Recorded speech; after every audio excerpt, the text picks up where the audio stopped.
Welcome everyone to the third of this year's Sammies Summer Series virtual events and the announcement of this year's People's Choice winner. I'm Jordan Lapierre, Senior Communications Manager for the Sammies at the Partnership for Public Service. And I'm so excited to be with you all today. The People's Choice Contest is your chance to weigh in on the stories that matter most to you, the ones you really connect with. Past winners have helped combat human trafficking, ensured access to lending and financial services for Black-owned businesses, led the revitalization of the Kennedy Space Center, protected sensitive military equipment, and so much more. This year, more than 70,000 votes were cast from you, the members of the public, who came back to cast their ballots day after day in the 3-round contest. And we whittled it down to a final 6 contenders in the last stage, and I can't wait for you all to meet this year's winner. So without further ado, let's meet them. Your 2022 People's Choice winner is Josh Joseph from USAID. Hi, Josh, and congratulations. Here today. We're excited to have you. So for our audience, Josh was recognized as a Sammies finalist for his work to increase access to education for children with disabilities around the world. Thanks to his efforts, hundreds of thousands of children are now able to attend school, learn on a level playing field, and have a shot at success. Josh, your work obviously resonated with the voting public. So what does it mean to you to be the People's Choice winner this year?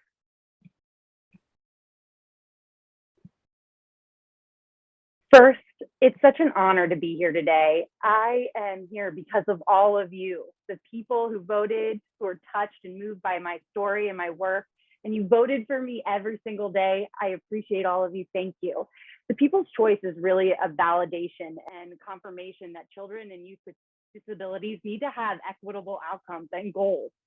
And that resonated with the public, and also just shows the impact and the power of the community. I believe that I couldn't get this far without the love and the support from the deaf and disability community. Thank you all. Why, Josh, did you want to get into public service? What inspired you?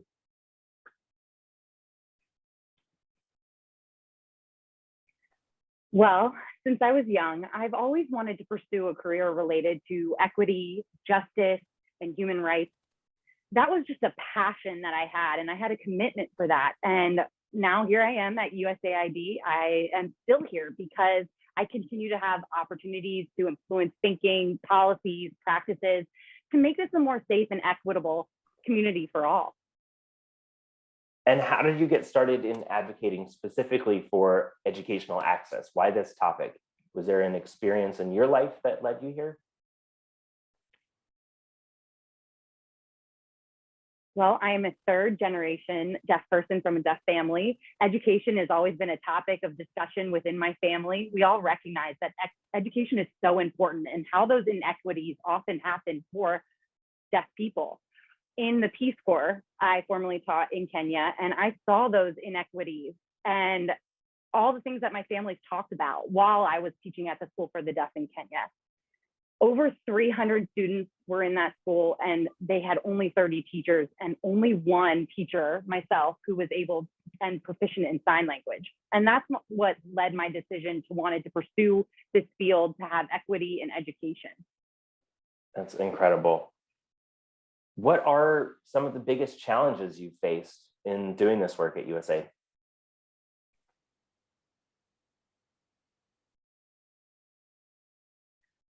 So some of the challenges that have faced at USAID, there's a range, maybe like limited funding, focusing on equity related gaps, having limitations or no infrastructure or system capacity in work related to inclusive education broadly.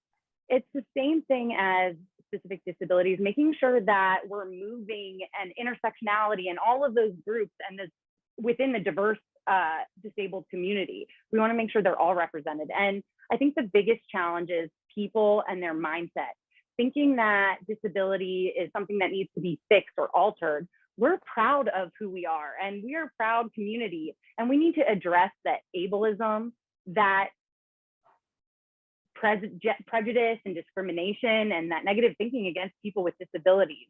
we as a community need to embrace the system change and policies and practices and galvanize what works for people with disabilities. And that thought shift will then improve outcomes for all. One just minor example I can give you, curb cuts that they have on sidewalks. The intention was for people with wheelchairs to be able to gain access to streets and sidewalks.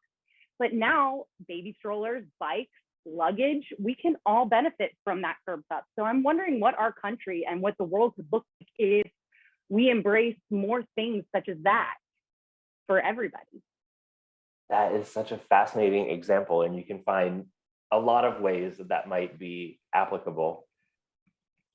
On the flip side, tell us about one of your big success stories. There were a couple that stood out in the nomination, but I'm curious what stands out to you.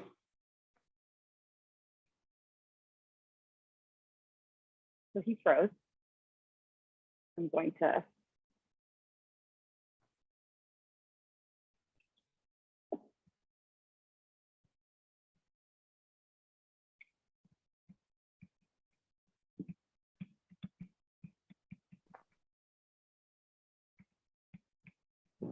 For our audience, bear with us, a minor technical difficulty. I'm sorry, the Zoom has gone out, Josh is saying.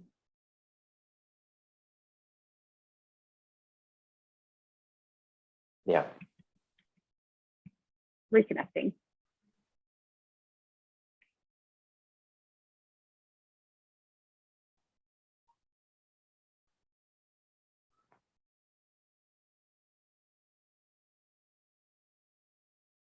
I think there might be some restrictions with Zoom and the government platform. So just bear with us 1 second. I had to time.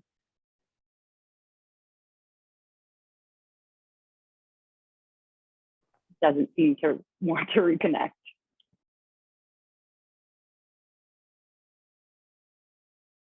How would you like to proceed? Let's just do this. Greg, let's keep it on my face and we can ask the questions, and Jackie, you can share Josh's responses. To our audience, obviously apologies for the technical challenges, but we want to continue the conversation.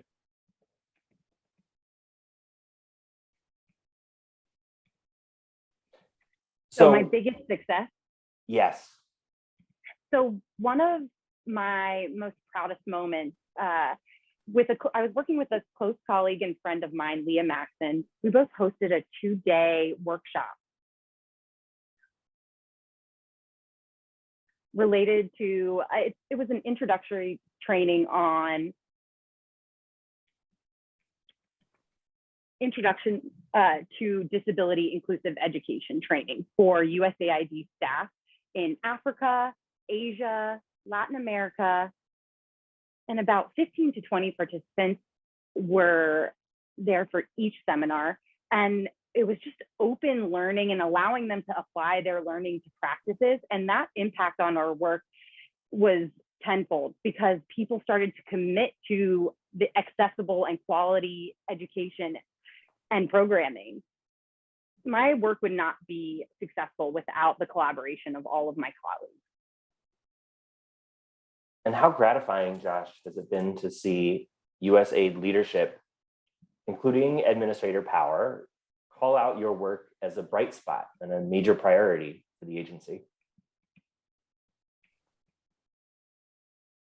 Absolutely. To be frank, I have mixed feelings about it. On one hand, really, it's absolutely amazing to have USAID leadership and Administrator Power bring attention and call out my work. And it helps shed more attention and light and traction on this subject. But on the other hand, that personal spotlight, I'm happy to accept if it means more children and youth with disability around the world get what they need and deserve. As I said at the top, hundreds of thousands of kids are benefiting from the work you've done. Did you ever see yourself being able to have such a tremendous impact? No, not even I wasn't even striving to have this type of an impact. I just had a mindset to make sure that people around me understood how groups have been excluded from education and how we can work together to correct that injustice. And how does it make you? Eventually, I did recognize that more people were recognizing the fact that we were making progress and doing things about this. And it just takes patience and grit and persistence. But there's still a long road ahead, and we still have a lot more work to do. How does it make you feel to see young people in school who wouldn't otherwise be as a result of your work?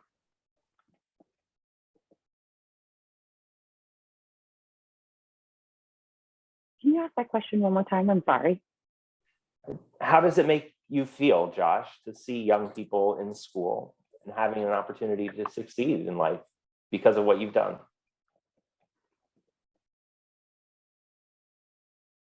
I don't think I can replace that feeling with anything else. Seeing a young person getting what they should receive and seeing them create their own future and having their life open up and ahead of them and gaining the skills that they need to be able to learn and connect with people around them. Really, it is indescribable. If there's a young person watching the program today and they are inspired by your story, why should they consider a career in government like yours?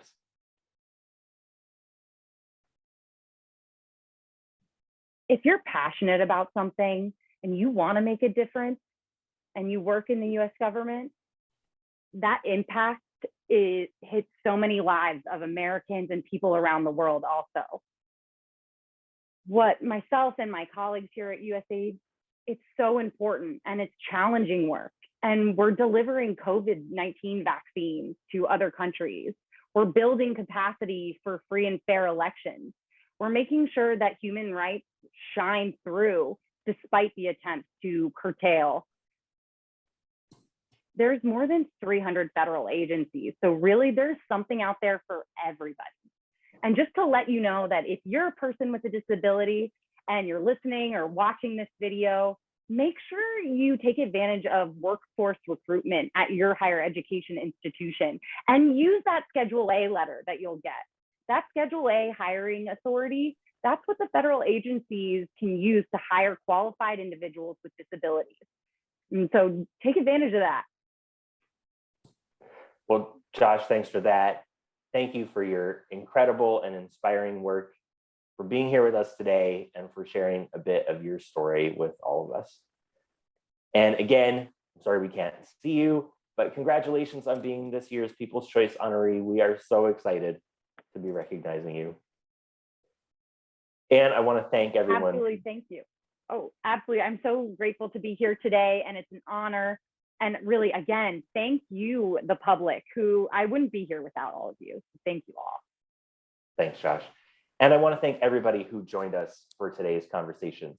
We will be back next week with another conversation on women leaders in government, and I hope you'll join us for that. And in the meantime, if you want to learn more about the Sammies and this year's finalists, visit servicetoamericamedals.org. We'll be announcing the rest of this year's winners later this fall. And for now, thanks for watching and have a great day.